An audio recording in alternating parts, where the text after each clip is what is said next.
امام بخاری رحمۃ اللہ علیہ نے باب مناقب الانصار میں ایک حدیث نقل کی ہے۔ اس حدیث میں ایک واقعہ ذکر کیا ہے جو کہ دراصل ہر اس شخص کے لیے رہنمائی اور ہدایت ہے جس کا سب کچھ لٹ چکا ہے اور وہ کس طریقے سے اپنی دنیا کو آباد کرتا ہے۔ یعنی نا امیدی میں امید کی ایک کرن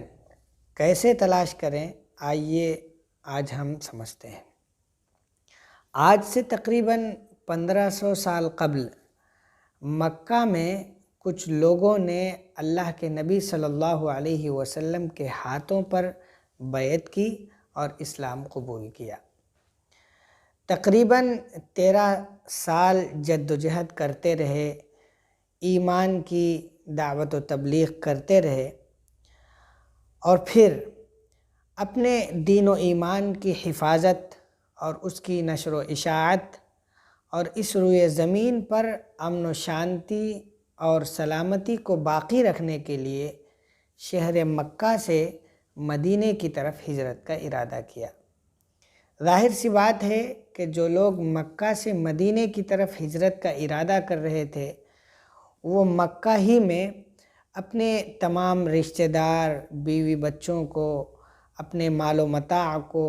اپنی پشتینی جائیداد کو، اپنے کاروبار کو، ہر چیز کو یہیں پر چھوڑ کر جانے والے تھے۔ یہ صحابہ صرف بدن پر موجود ایک لباس کے ساتھ مدینہ پہنچے، اور چونکہ مدینہ پہنچنے کے بعد ان صحابہ کو اپنے رشتہ داروں کی، اپنے متعلقین کی یاد ستانے لگی تو اللہ کے نبی صلی اللہ علیہ وسلم نے مہاجرین اور انصار صحابہ کے درمیان ایک خاص طریقے کی بھائی چارگی قائم کی، جس کو ہم اسپیشل بردرہوڈ بھی کہہ سکتے ہیں۔ اگرچہ ہر مسلمان دوسرے مسلمان کا بھائی ہے، لیکن اللہ کے نبی نے ایک خاص مقصد کے تحت اس کو زور دے کر ایک بھائی چارگی کا ایک مخصوص سلسلہ قائم کیا۔ انصار صحابہ نے اس کو اتنی اہمیت دی اور اتنے ایثار سے کام لیا کہ تمام مہاجرین صحابہ کے جو غم تھے وہ سب غلط ہو گئے۔ انہی اصحاب میں ایک خوبصورت واقعہ ہے حضرت سعد بن الربیع اور حضرت عبد الرحمن بن عوف کا۔ اللہ کے نبی صلی اللہ علیہ وسلم نے ان دونوں بزرگ اصحاب کے درمیان بھائی چارگی کا رشتہ قائم کیا۔ تو حضرت سعد نے کہا کہ انی اکثر فی الانصار مالا، میں انصاریوں میں سب سے زیادہ مالدار شخص ہوں، میں آج یہیں پر اپنے مال کو 2 حصوں میں تقسیم کر رہا ہوں، آدھا میرا ہے اور آدھا آپ کا ہے، یہ آپ لے لیں اور اپنے کاروبار کو، اپنی دیگر چیزوں کو جاری رکھیں۔ حضرت عبد الرحمن بن عوف نے کہا کہ بھائی آپ کا شکریہ، آپ مجھے صرف یہ بتائیں کہ مدینے کی بازار کہاں پر ہے، مدینے کی مارکیٹ کہاں پر ہے۔ حضرت سعد بن الربیع نے کہا کہ فلاں جگہ پر آپ چلے جائیں، وہی مدینے کی اصل بازار اور مارکیٹ ہے۔ حضرت عبد الرحمن بن عوف مدینے کی مارکیٹ پہنچتے ہیں اور ان کے پاس پیسوں کا کوئی انتظام نہیں رہتا ہے، وہ ادھار ایک دکان سے گھی اور پنیر خریدتے ہیں اور مدینے کی تمام گلیوں میں گھوم گھوم کر اس گھی اور پنیر کو فروخت کرتے ہیں، اور آخر میں شام میں اس دکان والے کو اس کی اصل قیمت ادا کر کے اس سے ملا ہوا جو نفع ہے وہ اپنے پاس محفوظ کر لیتے ہیں۔ تاریخ میں لکھا ہے کہ کچھ ہی سالوں کے اندر حضرت عبد الرحمن بن عوف ملٹی نیشنل ٹرانسپورٹیشن کے مالک بنے، اور عالم یہ تھا کہ کچھ ہی سالوں میں